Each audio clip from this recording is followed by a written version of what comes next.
por que gasto o vosso dinheiro naquilo que não é vida?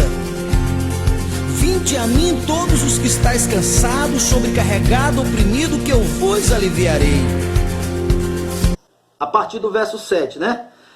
Eis que vem com as nuvens, todos os olhos verá, até aqueles que ultrapassaram, todas as tribos da terra se lamentarão sobre ele certamente. Amém. Nós iremos mais na frente comentar sobre essa lamentação.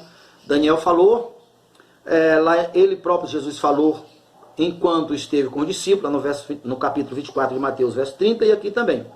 Eu sou o Alfa, o Ômega, diz o Senhor Deus, aquele que és, que era e que há de vir, o Todo-Poderoso. Eu, João, irmão vosso, companheiro na tribulação, no reino e na perseverança em Jesus, achei-me na ilha de Pátimo, por causa da palavra de Deus e do testemunho de Jesus. Achei-me em espírito no dia do Senhor, e ouvi por trás de mim grande voz, como de trombeta, dizendo, o que vês, escreve em livro, e manda às 7 igrejas. Voltei-me para ver quem falava comigo, e voltando vi 7 candeeiros de ouro. Aqui já podemos também começar a identificar a trombeta. Como Apocalipse tem muito símbolo, quando fala a palavra trombeta, não associe ao instrumento de toque, que o instrumento de toque literal serve para seus comandantes convocarem os seus soldados. Era um costume lá em Israel, principalmente quando eles estavam no deserto, eles tinham mais de um toque de trombeta. E eles entendiam o significado de cada toque. Toque só para os líderes se reunirem, toques para toda Israel se reunirem. Então eles se identificavam. Então, quando o Apocalipse está falando trombeta, nós devemos interpretar como aqueles que são testemunha, como João, está pregando, está anunciando, está falando, está avisando, como o próprio Jesus disse, para não deixar esse livro em segredo. Tem que falar isso, a pregação do Evangelho, o anunciado do Evangelho, é tido como um toque de trombeta, para que nós venhamos identificar, para assim ajudarmos nossa compreensão. E o verso 11, dizendo, o que vê, escreve em livro, manda às 7 igrejas. Outro instrumento que nós já devemos identificar. Quando João viu aqui no verso 12, voltei-me para ver quem falava comigo, e voltando vi 7 candeeiros, né, lamparina de ouro. Tem um significado, viu?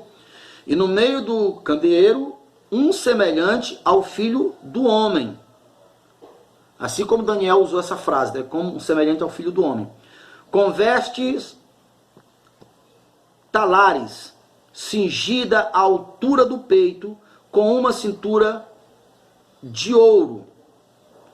Tudo de ouro aqui tinha muita importância para João e para todos os israelitas, porque aqui Jesus estava se revelando como o sumo sacerdote.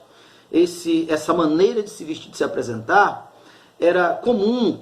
Os sacerdotes, quando eles entravam no Santo dos Santos, eles só entravam com essas roupas típicas de sacerdotes. Então, mostrando assim, para que João entendesse que se tratava dele, de Jesus, que era o sumo sacerdote, que entrou uma vez por toda para fazer purificação pelos nossos pecados.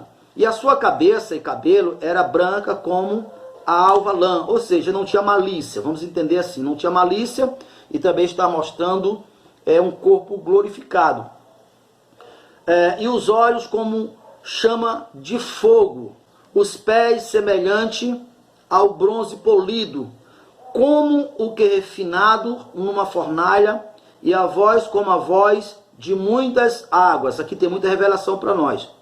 Aqui em Daniel capítulo 2, a partir do verso 37. Tu, ó rei, rei de reis, a quem o Deus do céu conferiste o reino e o poder, a força e a glória. Isso Daniel está revelando o sonho de Nabucodonosor, que viu. A cabeça era de fino ouro, o peito e os braços de prata, o ventre e os quadris de bronze, as pernas de ferro, os pés em parte de ferro, em parte de barro. Quando estavas olhando, uma pedra foi cortada sem auxílio de mãos, feriu a estátua nos pés de ferro e de barro, e os esmiuçou. Então foi juntamente esmiuçado o ferro, o barro, o bronze, a prata e o ouro, os quais se fizeram como a palha das eiras no estio. E o vento os levou, e deles não se viram mais vestígios. Mas a pedra que feriu a estátua se tornou em grande montanha, que encheu toda a terra.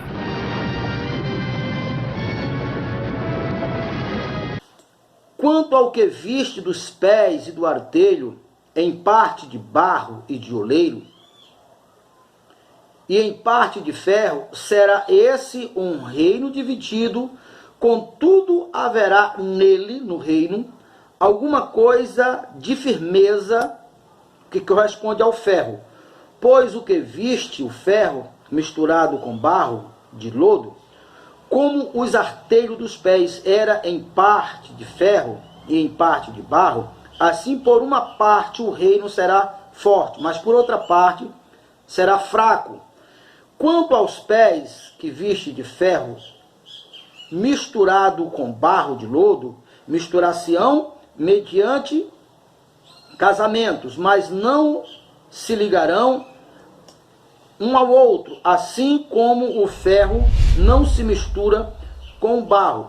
Para que você possa entender, quando foi revelado para Daniel, foi falado que no dia desse reino, seria o reino que simbolizava as pernas ou os pés de barro, que uma pedra desceria e quebraria, uma pedra que desceria, uma pedra cortada sem auxílio de mão, e essa pedra quebraria e desmontaria toda a estrutura da estátua, começando pelas pernas, e no dia desses reino, esse reino, obviamente, foi no tempo de Roma, que foi exatamente que Jesus, como essa pedra, veio e quebrou o círculo dos reis da terra, e ali se começou o reinado de Cristo, ainda não de fato.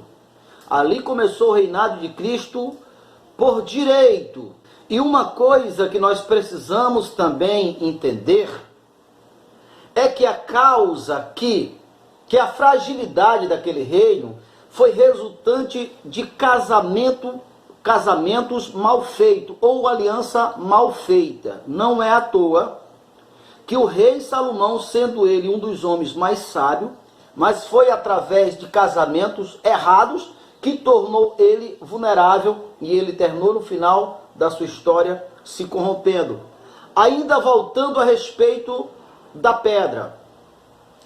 Se Jesus foi a pedra principal, como a Bíblia diz, a pedra que os construtores o rejeitaram, mas foi ela que veio e destruiu todo o império das trevas.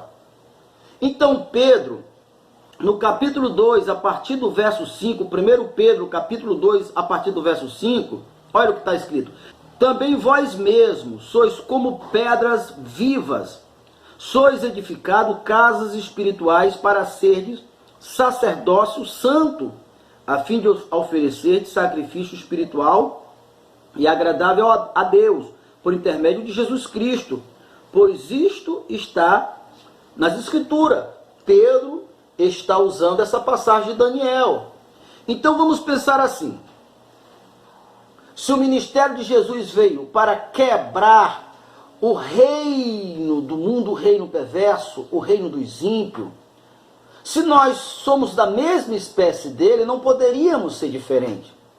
Em cada um de nós somos sacerdotes e reis, e o ofício do nosso chamado, do nosso ministério, é exatamente em desmanchar, em quebrar aonde nós estivermos, estará ali o reino de Deus.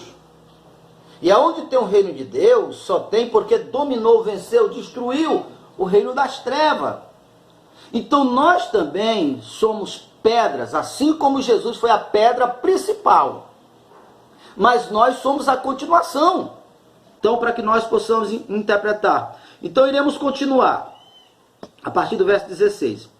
E tinha na mão direita 7 estrelas. E da boca saía-lhe uma afiada espada de 2 gumes. Vamos identificando cada instrumento aqui, cada símbolo. Essas 7 estrelas são os 7 pastores. São os sete líderes. Que Jesus chamou de estrela. E saía uma espada afiada da sua boca, no caso da boca de Jesus. O seu rosto brilhava como o sol na sua força, no meio-dia. Quando o vir, caía a seus pés como morto. Porém ele pôs sobre mim a mão direita, dizendo: não temas, eu sou o primeiro e o último. Essa palavra, não temas, lá em Isaías 41, verso 10, onde Deus diz: não temas, que eu te sustento com minha mão direita. Então, o que Jesus está falando também, falou a mesma coisa. Tudo isso, Jesus está transferindo confiança a João, porque João conhecia as profecias, conhecia os profetas, conhecia as promessas de Deus. Por isso que ele diz, ele atestou, certificou que se tratava